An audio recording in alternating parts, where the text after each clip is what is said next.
Mercury Events.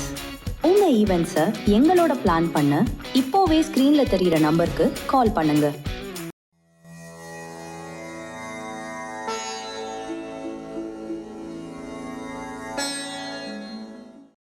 ஓம் சரணாகத தீனார்த்த பரித்ராண பராயணே சர்வஸ்யார்த்திகரே தேவி நாராயணி நமோஸ்துதே. வணக்கம் நேயர்களே, இது மகாலட்சுமி ஜோதிடம் வழங்கும் காலச்சக்கரம். உங்கள் அன்பு ஜோதிடர் ஸ்ரீராம்ஜி பேசுகிறேன். அனைவரும் நலமுடன் இருக்கிறீர்களா? நன்றாகத்தான் இருப்பீர்கள், நன்றாக இருக்க வேண்டும். இன்றைய காணொளியில் நாம் காண இருப்பது வெற்றி தரும் திரிலோசனா யோகம். இந்த தலைப்பு. ஜோதிட சாஸ்திரத்தில் இன்றியமையாத கிரகங்கள் இந்த சூரியனும் சந்திரனும். தகப்பன் காரகன் என்கின்ற சூரியன் நமது லக்னத்திற்கு காரணமாகிறார். தாயார் காரகன் மனோகாரகன் என்கின்ற சந்திரன் நம்ம ராசிக்கு காரணமாகிறார். இது போக முழு முதல் வீடு அப்படின்னு சொல்லக்கூடிய மேச வீட்டுக்கு ஆட்சி மூலத்திரிகோண வலுவை பெறவர் செவ்வாய். இந்த 3 பேரும் தான் இந்த யோகத்தின் கதாநாயகர்கள். இது ஒரு உபயோகம்தான் என்றாலும் கூட மிகுந்த தீர்க்க தரிசனமுடைய யோகங்களில் இதுவும் ஒன்று. நாளைக்கு என்ன நடக்க போகுதுங்கிறத கட்டாயம் உணர்ந்து விடுவார்கள். எதிர்காலம் நிச்சயம் இவர்களுக்கு புலப்படும். அதனாலேயே இவங்க பெரும் கஷ்டங்களிலும் துன்பங்களில் இருந்து தப்பிச்சுக்குவாங்க. அதே மாதிரி என்ன செய்தால் வாழ்க்கையில் வெற்றி பெற முடியுங்கிற தீர்க்கமான மனோநிலை இவங்கள்ட்ட இருக்கும். இந்த யோகத்திற்கான விதிகள் என்ன அப்படின்னா, சூரியன் சந்திரன் செவ்வாய் இந்த மூவரும் ஒருவருக்கொருவர் திரிகோணத்தில் இருக்கணும். சூரியன் சந்திரன் செவ்வாய் இவங்க ஒருவருக்கொருவர் திரிகோணத்தில் இருக்கணும். அதாவது 1ஆம் வீட்டில் சூரியன், 5ஆம் வீட்டில் செவ்வாய், 9ஆம் வீட்டில் சந்திரனோ, அல்லது 1ஆம் வீட்டில் சந்திரன், 5ஆம் வீட்டில் செவ்வாய், 9ஆம் வீட்டில் சூரியனோ அப்படின்னு இருக்கணும். அதாவது இவர்களுக்குள். இதுக்கும் லக்னத்துக்கும் எந்த சம்மந்தம் இல்லை. மேக்சிமம் இது லக்னத்துக்கு மறையாமையும் இருக்கணும். அதுவும் ரொம்ப முக்கியம். எந்த ஒரு யோகமாக இருந்தாலும் அது 6, 8, 12ஆம் வீடுகள் சம்மந்தப்படும் போது யோக பங்கம் அப்படிங்கிறது வந்துடும். அது பங்கம் ஆகிடும். அதே மாதிரி இப்போ சூரியன் இருக்கார், செவ்வாயும் இருக்கார், சந்திரனோட சனி சேர்ந்துட்டு இருக்காருன்னா இதை முழு யோகம் அப்படின்னு எடுத்துக்க முடியாது. பாவக்கோள்களுடைய இணைவு, லக்னத்திற்கு இவர்கள் மறைவது, இதெல்லாமும் யோக பங்கம் தான். அதெல்லாம் நல்லா ஞாபகத்தில் வச்சுக்கணும். இந்த சூரியன் சந்திரன் செவ்வாய் ஒருவருக்கு ஒருவர் திரிகோணத்தில் இருக்கிறது ஒன்று. அடுத்து இதில் சூரியனோ அல்லது செவ்வாயோ ஆட்சி, உச்சம், மூலத்திரிகோணம் அல்லது திக்பலம் இந்த அமைப்பை பெற்று இருக்க வேண்டியதும் அவசியம். அப்படி இருந்தால் யோகம் முழுமையாக நல்லா இருக்குது அப்படின்னு அர்த்தம். இப்போ உதாரணமாக சூரியன் மேசத்தில் உச்சமாக்க, செவ்வாய் சிம்மத்தில் இருக்கிறார், சந்திரன் தனுசில் இருக்கார். இப்போ இது 3 பேரும் இப்படி இருக்கிறது திரிலோசன யோகம். பர்ஃபெக்ட். இதில் சூரியன் பவர்ஃபுல்லாக இருக்கார், 3 பேரும் ஒருவருக்கு ஒருவர் திரிகோணத்தில் இருக்காங்க. இதில் ஜாதகர் தனுசு லக்னம் தனுசு ராசினையும் வச்சுக்குவோம். அப்போ லக்னத்துக்கும் இவர்கள் மறையவில்லை. இந்த அமைப்பு இருக்கணும். இதே யோகம் சூரியன் சந்திரன் செவ்வாய் மூவரும் கேந்திரங்கள் இருந்தாலும் ஏற்படுகிறதுன்னு மூல நூல்களில் சொல்லப்பட்டிருந்தாலும் கூட அது அவ்வளோ சிறப்பானதாக இருக்கிறதில்ல. ஏன்னா கேந்திரங்கிறது மொத்தம் 4 ஸ்தானம், திரிலோசனங்கிறது 3 ஸ்தானம்.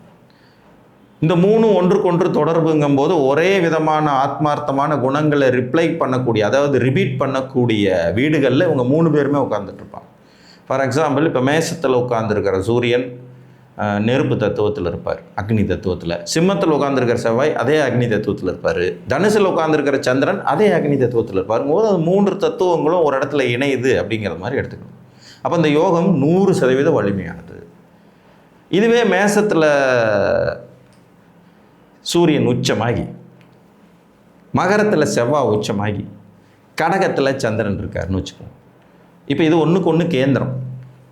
இதையும் திரிலோசன யோகம்னு தான் சொல்கிறாங்க. ஆனால் முதலில் குறிப்பிட்ட அளவுக்கு வலிமையானதானா இல்லை அப்படிங்கிறது மாதிரி தான் எடுத்துக்கணும். ஸோ இந்த திரிலோசன யோகம் லக்னத்திற்கு மறையாமல், மேலும் இவர்களோடு பாவக்கோள்கள் இணையாமல் இருக்கணும்.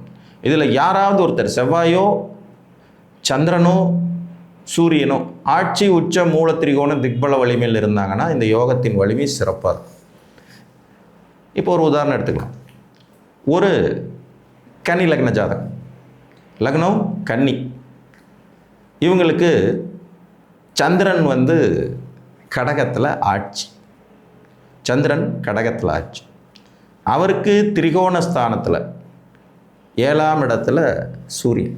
லக்னத்துக்கு 7, சந்திரனுக்கு 9 மீனத்தில். செவ்வாய் விருச்சிகத்தில் ஆட்சி. இது பாருங்கள் திரிலோசன யோகம்தான். லக்னத்துக்கு 3ஆம் இடத்துல செவ்வாய் இருந்தாலும் ஆட்சி பவரில் இருக்கார். நான் ஏற்கனவே சொல்லியிருக்கேன், ஆட்சி பெற்ற கிரகங்கள் மறையாது.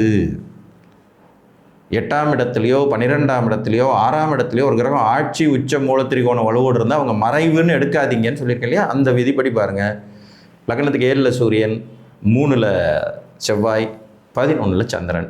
சந்திரன் ஆட்சியாக இருக்கார், செவ்வாய் ஆட்சியாக இருக்கார். அப்போ 2 கிரகங்கள் இதில் வளர்த்துருச்சு. இது ஒரு அருமையான அமைப்பு. சரி, இந்த யோகம் இருந்தால் என்ன தரும்?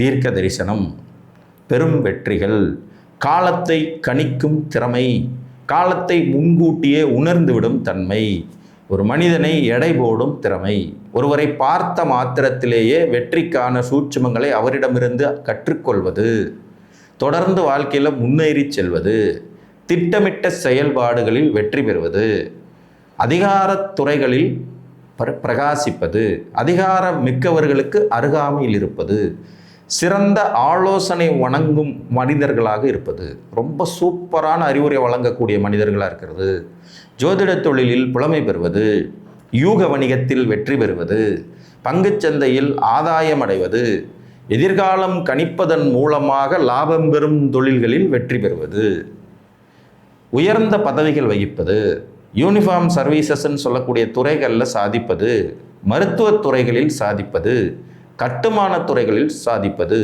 பெரும் செல்வந்தர்கள் குடும்பத்தோடு உறவாடுவது, இவர்கள் பெரும் செல்வந்தர்களாக மாறுவது, திருமணத்திற்கு பிறகான வளர்ச்சியை பெறுவது, தாய் தகப்பன் வழி சொத்துக்களை பராமரிப்பது, அதை வளர்ச்சி அடைய செய்வது, விருத்தி அடைய செய்வது, துணிச்சல் மிக்கவர்களாக இருப்பது, துணிகரமான செயல்களின் மூலம் வாழ்க்கையில் வெற்றி பெறுவது, முன்கூட்டியே தன் வாழ்வை தீர்மானித்து விடும் சக்தி உடையவர்களாக இருப்பது, பெரும் கூட்டத்திற்கு சொந்தக்காரர்களாக இருப்பது, தலைமை தாங்கும் தகுதி உடையவர்களாக இருப்பது, தலைமை பொறுப்பில் நீடித்திருக்கும் தன்மை கொண்டவர்களாக இருப்பது, கலைத்துறை, சினிமா, அரசியல், விளையாட்டுன்னு எந்த துறையில் இருந்தாலும் அதில் தனக்கென்று தனி முத்திரை பதிப்பதுங்கிற மாதிரி இருக்கும்.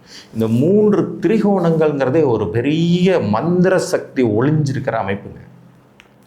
கேந்திரத்தில் இது கொஞ்சம் வேலை செய்யுது, ஆனால் திரிகோண அளவுக்கு பவர்ஃபுல்லாக இருக்கிறது. இந்த சூரியன், சந்திரன், செவ்வாய் ஒருத்தருக்கு ஒருத்தர் நண்பர்கள்.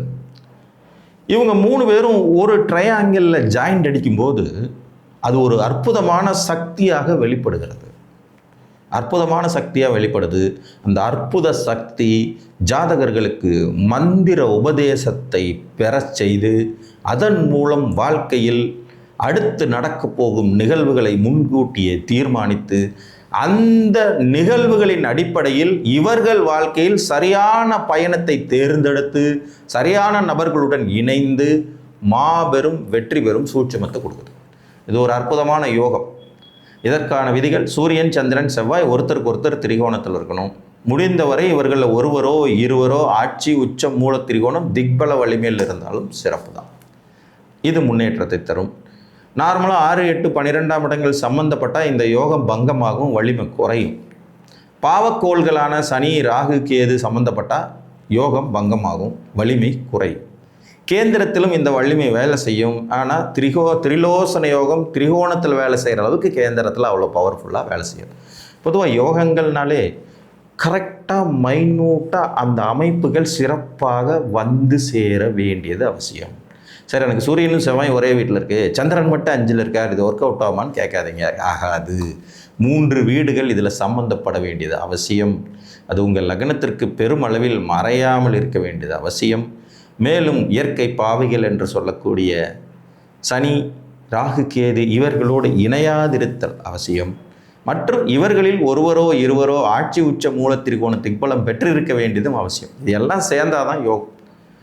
உங்கள் ஜாதகத்தில் இந்த பெரும் வெற்றி தரும் திரிலோசன யோகம் இருக்கிறதா என்பதை பார்த்து அறிந்து கொள்ளுங்கள் என்று கூறி மீண்டும் ஒரு காணொலியில் உங்களை வந்து சந்திக்கும் வரை உங்களிடமிருந்து அன்புடன் விடைபெற்றுக் கொள்வது உங்கள் அன்பு ஜோதிடர் ஸ்ரீராம்ஜி. நன்றி, வணக்கம்.